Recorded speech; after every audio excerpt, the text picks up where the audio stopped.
Et je reviens encore à ce qui s'est passé à Versailles.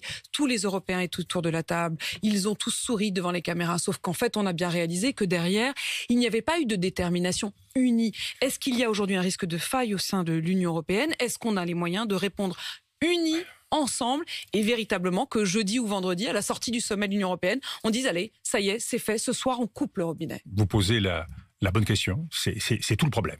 Parce qu'il y a deux batailles dans cette affaire, deux batailles politiques. La première, c'est celle de l'unité. Et c'est celle que nous avons privilégiée. Et à juste titre, Emmanuel Macron a compris que dans cette affaire, on ne pouvait pas se permettre d'être divisé. Et donc, il valait mieux une réponse un peu moins forte, un peu moins claire, plutôt qu'une réponse dans la division Sauf et dans la désunion. Vous dites que c'est à nos risques et périls. Mais je veux plaider et faire comprendre, et loin de moi l'idée de donner des leçons à quiconque, je connais parfaitement la complexité des choses.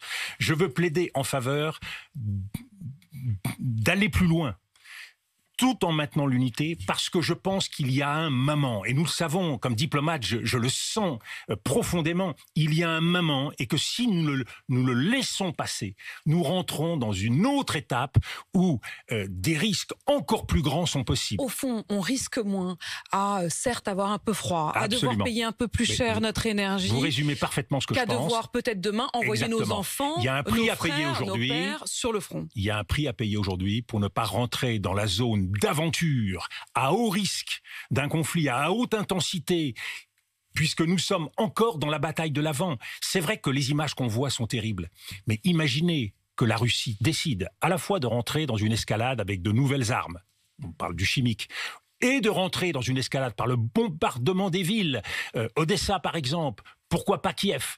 Je crois que nous rentrons dans quelque chose qui devient alors irréparable. Mais maintenant, je vais vous poser une autre question. Infiniment plus difficile à gérer sur le plan des stratégies. Il y a cette manière de ne pas subir, c'est-à-dire de décider dans les heures ou dans les jours qui viennent, en effet, de passer un cap et vraiment substantiel dans les sanctions. Mais il y a aussi une autre chose, c'est si tout d'un coup, comme vous l'évoquez, Vladimir Poutine lui-même provoquait en quelque sorte cette guerre. Il y a l'utilisation d'un certain nombre d'armes qui sont des lignes rouges tacites. Il y a aussi, soudain, l'accident plus ou moins provoqué d'une bombe qui serait un peu trop proche de la frontière polonaise, qui tomberait de l'autre côté. Alors nous ne pourrons plus dire non. Les démocraties ont à la fois... On ne pourra pas dire on n'est pas prêt, stop, pause. Les démocraties ont le grand handicap de s'efforcer d'être le plus raisonnable possible.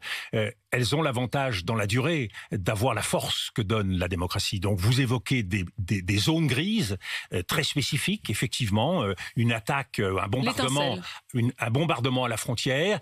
Tout cela serait vraisemblablement en deçà de la ligne rouge, la seule que nous nous sommes fixés, qui est que dès lors qu'un pays de l'OTAN n'est pas directement concerné, eh bien, nous ne faisons pas jouer l'article 5. Et nous éviterons de rentrer dans une quelque forme de co-belligérance, d'où la position qui a été prise, par exemple, sur la no-fly zone, sur la question de la couverture aérienne. Mais c'est vrai qu'il y a à côté de cela, toute une série de zones où Vladimir Poutine peut tester notre détermination.